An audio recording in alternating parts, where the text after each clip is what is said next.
첫째 날, 합리적 기대를 넘어선 사랑. 예, 합리적 기대를 넘어선 사랑. 우리가 어떤 사랑을 기대하는데 네. 그 기대를 이렇게 넘어섰다는 것이. 우리가 우리의 생각하는 것보다 더 풍성하게 넘치는 하나님의 사랑이라는 성경 구절이 있는데, 마찬가지로 우리가 어떤 생각하는 혹은 바라는 사랑보다 어떻게 훨씬 그 기대를 넘어섰다는 그런 사랑의 제목을 가지고서 이제 공부를 해보겠습니다. 어떤 내용이 있었을까요? 여러분이 다 아시겠지만 출애굽기에 하나님께서 큰 이적을 통해서 이스라엘 백성을 이집트에서 이제 이끌어내시고 구원하신 장면이 나오죠. 네. 그때 하나님께서 시내산에서 그들에게 직접 말씀하시고 자신만을 하나님으로 삼으시라고 이제 명령을 하셨습니다. 근데 며칠이 지난 다음에 그들이 금송아지를 만들고서 어떻게 해요? 이스라엘아, 이것이 너희를 이집트에서 인도해낸 너희 신이다라고 하면서 하나님께서 말씀하신 것을 어떻게 금방 잊어버리고 금송아지를 숭배했던 내용이 나옵니다. 그때 하나님께서 모세에게 이 백성이 마땅히 받아야 될 것은 무엇이라고 얘기를 하나요? 죽음. 예, 죽음이라는 내용을 우리 출애굽기 32장 9절에서 10절에 있는 내용입니다. 출애굽기 32장 8절에서 10절. 그들이 내가 명령한 길을 속히 떠나 자기를 위하여 송아지를 부어 만들고 그것을 예배하며 그것에게 제물을 드리며 말하기를 이스라엘아, 이는 너희를 애굽 땅에서 인도하여 낸 너희 신이라 하였도다. 여호와께서 또 모세에게 이르시되 내가 이 백성을 보니 목이 뻣뻣한 백성이로다. 그런즉 내가 하는 대로 두라. 내가 그들에게 진노하여 그들을 진멸하고 너를 큰 나라가 되게 하리라. 네, 여러분이 다 아시는 내용입니다. 이럴 때 모세는 백성이 받을 자격이 없는 자비를 베풀달라고 간구를 하지요. 이런 상황에서 하나님 모세에게 이스라엘에게 자비를 베풀기를 원한다고 이렇게 확신시켜주는 내용입니다. 출애굽기 32장 11절에서 13절, 30절에서 33절. 모세가 그의 하나님 여호와께 구하여 이르되 여호와여, 어찌하여 주께서 큰 권능과 강한 손으로 인도하여 내신 주의 백성에게 진노하시나이까? 어찌하여 애굽 사람들이 이르기를 여호와가 자기 백성을 산에서 죽이고 지면에서 진멸하려는 악한 의도로 인도해내었다고 말하게 하시려 하나이까? 주의 맹렬한 노를 그치시고 뜻을 돌이켜 주의 백성에게 이 화를 내리지 마옵소서. 주의 종 아브라함과 이삭과 이스라엘을 기억하소서. 주께서 그들에게 친히 맹세하여 이르시기를 내가 너희의 자손을 하늘의 별처럼 많게 하고 내가 허락한 이 온 땅을 너희의 자손에게 주어 영원한 기업이 되게 하리라 하셨나이다. 이튿날 모세가 백성에게 이르되 너희가 큰 죄를 범하였도다. 내가 이제 여호와께 올라가노니 혹 너희를 위하여 속죄가 될까 하노라. 모세가 여호와께 다시 나아가 여짜오되 슬프도소이다. 이 백성이 자기들을 위하여 금신을 만들어 큰 죄를 범하였나이다. 그러나 이제 그들의 죄를 사하시옵소서. 그렇지 아니하시오면 원하건대 주께서 기록하신 책에서 내 이름을 지워 주옵소서. 여호와께서 모세에게 이르시되 누구든지 내게 죄를 지었으면 내가 내 책에서 그를 지워버리리라. 예, 이 모세는 이 백성이 받을 자격이 없는 자비를 베풀어 달라고 하나님께 간구하지요. 정말 이 모세가 이 모습은 이제 그리스도를 연상케 하는 이제 상징, 표징이지요. 그런데 이러한 상황에서 이 하나님이 모세에게 확신을 시켜줍니다. 내가 이스라엘에게 자비를 베풀기를 원한다. 이제 죽을 수밖에 없는 상황이었잖아요. 근데 하나님께서 이제 모세에게 말씀하는 내용입니다. 출애굽기 33장 19절. 내가 은혜를 베풀 자에게 은혜를 베풀고 내가 긍휼을 베풀 자에게 긍휼을 베풀리라. 예, 이렇게 이제 말씀을 하셨어요.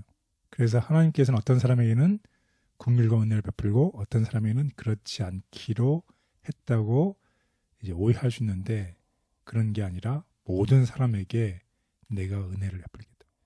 죽을 수밖에 없는 그런 일인데 그때 이제 예수님께서 말씀하시죠. 내가 은혜를 베풀 자에게 은혜를 베푼다. 모든 사람에게 내가 사랑과 은혜를 베푼다고 이렇게 말씀하신 것입니다. 하나님은 긍휼을 보이시고 정말 자격이 없는 것이죠. 내가 이 사면을 받아야 되는 죄로부터 내가 사면을 받아야 될 아무 자격이 없는 이스라엘 백성을 당신의 백성이라고 부르시며 여전히 자비를 베푸신 정말 원래 기대대로 하면 어떻게 죽을 수밖에 없는 우리였지만 네. 그것을 넘어서 합리적인 기대를 훨씬 뛰어넘어서 어떻게 죽음 대신에 자비를과 긍휼을 베푸셔서 우리를 살리시는 그런 내용입니다. 그래서 하나님의 사랑은 이 인과 논리에 따르지 않는다는 거예요. 인간은 어떤 것인가요? 너에게 벌을 준다. 왜냐하면 과거에 이러이러한 잘못을 했기 때문에 그에 대한 결과로서 너에게 벌을 준다라는 인과의 논리를 우리는 이런 논리를 따지면서 이렇게 교육시키고 또 그런 원리를 원칙을 만들어내잖아요. 네. 그런데 하나님의 사랑은 그렇지 않다는 거죠. 그래서 우리의 기대를 뛰어넘는 것이요. 그러니까 하나님의 사랑은 어떻게 메저링 할 수가 없는 거죠. 그리고 변함이 없고 끝이 없는 다음이 없다는 표현을 쓰고 있습니다. 아멘. 그래서 하나님은 자격이 없는 자들에게 받을 자격이 없는 자들에게 은혜와 자비와 긍휼을 베푸신다는 거죠. 그래서 자격이 없는 자가 받을 그 벌을 누가 받으시고 예수님께서 받으시고 예수님이 받아야 될 그 리워드 상을 대신 자격이 없는 사람들이 받는다는 정말 놀라운 우리가 생각하는 합리적 기대를 넘어선 사랑이 되겠습니다. 우리는 지금 이 땅에서 믿음을 통해 왕이신 하나님을 바라본다. 성령이 거하심으로 정결하게 된 마음에는 모든 것이 바뀐다. 그런 마음은 하나님을 알 수 있다. 모세는 여호와의 영광이 그에게 나타났을 때 바위 틈에 숨을 수밖에 없었다. 우리가 하나님의 사랑을 보는 때는 그리스도 안에 숨겨져 나타나지 않을 때이다. 우리는 지금 이 땅에서 믿음을 통해 왕이신 하나님을 바라본다. 매일의 경험 가운데서 그분의 섭리에 나타나는 선하심과 인자하심을 본다. 우리는 그분의 아들의 품성을 통하여 그분을 이해한다. 성령께서는 하나님과 또 그분이 보내신 분에 대한 진리를 잘 이해하고 마음에 받아들일 수 있도록 공개해 주신다. 마음이 청결한 자들은 하나님을 그들의 구속주로 받아들이되 새롭고 절친한 관계를 바탕으로 그렇게 한다. 그리하여 그분의 품성의 순결함과 아름다움을 깨달음과 동시에 하나님의 형상이 자신들을 통해 반영되기를 갈망한다. 그들은 그분을 회개한 아들을 포옹하고자 원하는 아버지로 생각하기 때문에 마음이 늘 말할 수 없는 기쁨과 영광으로 가득 차 있다. 반역에도 불구하고 은혜를 베푸신다는 말씀을 선포하시는 것은 창조주로서 가장 합당하지 않은 사람에게 은혜를 베풀 권리와 권위가 있음을 선포하는 것이다.